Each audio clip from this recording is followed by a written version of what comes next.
Hi friends, எல்லாருக்கும் good morning. எல்லோரும் எப்படி இருக்கீங்க? இப்போ தான் டீ குடித்தேன். அம்மாடி இதுங்க இருக்கிறேன், போகும்போது எடுத்துக்குவேன்.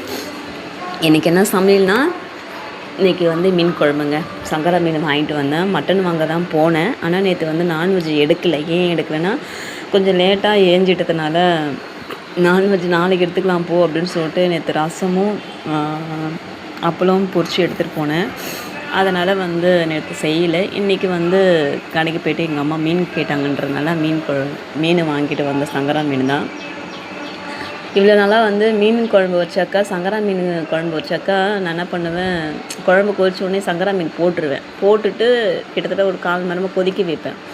ஆனால் குழம்பு எடுக்கும்போது பார்த்திங்கன்னா மீன் அது உடஞ்சி போயிடுது. எனக்கு அந்த சங்கரா மீன் குழம்பு எனக்கு வைக்க தெரியல. அவ்வளோவா வைக்க தெரியலன்னு இல்லை, மீனை கொஞ்சம் முன்னாடியே போட்டுடுறேன். ஸோ அதனால தான் எனக்கு உடையுது. இன்றைக்கி என்ன பண்ண போகிறேன், நல்ல குழம்பு கொதிச்சு ஒன்று இறக்கிற டைமில் தான் போடணுமா, அது எனக்கு இவ்வளோ நாளாக எனக்கு தெரியாதுப்பா.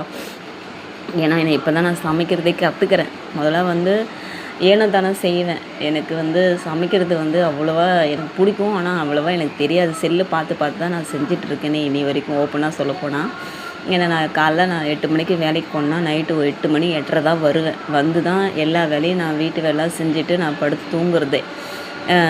இது பழைய வீடியோவில் நிறைய தடவை நான் சொல்லியிருக்கேன். நான் நிறைய வீடியோவில் நான் சொல்லியிருப்பேன் பழைய வீடியோவில். இப்போ புதுசாக பார்க்குறதுக்கு தெரியாது நான் என்ன வேலை ஒர்க் பண்ணிகிட்ருக்கேன், நான் என்ன பண்ணிகிட்ருக்கேன்றத. குழம்பு கொதிச்சிட்ருக்கு, வாங்க நம்ம கிண்டிக்கிட்டே போய் பேசலாம். குழம்பு கொதிச்சிச்சுன்னா மீன் போடலாம் வாங்க.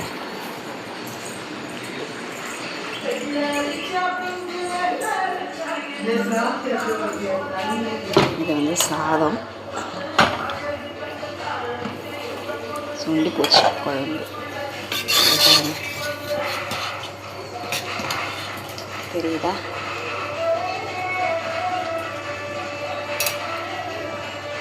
மிளகா அடிப்படிக்குது.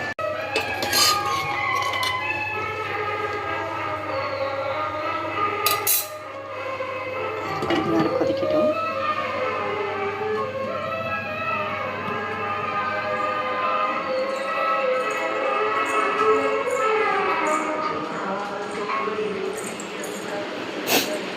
மணி இப்போ கரெக்டாக ஷார்ப்பாக மணி 7. மிளகா வாசனை அடிக்க, மிளகாத்தூள் வாசனை அடிக்குது குழம்புல. ஸோ அது கொதிச்சிட்ருக்கு.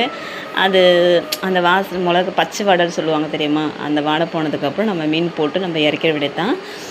இப்படி தான் நான் சமைப்பேன். ஆனால் நான் சமைக்கிறது எல்லாமே சுமாராக இருக்குன்னு தான் சொல்லுவாங்க. ஆனால் சூப்பராக இருக்கலாம் சொல்ல மாட்டாங்க. அது சொல்கிறதுலே நமக்கு தெரியல நான் எப்படி சமைக்கிறேன்றது.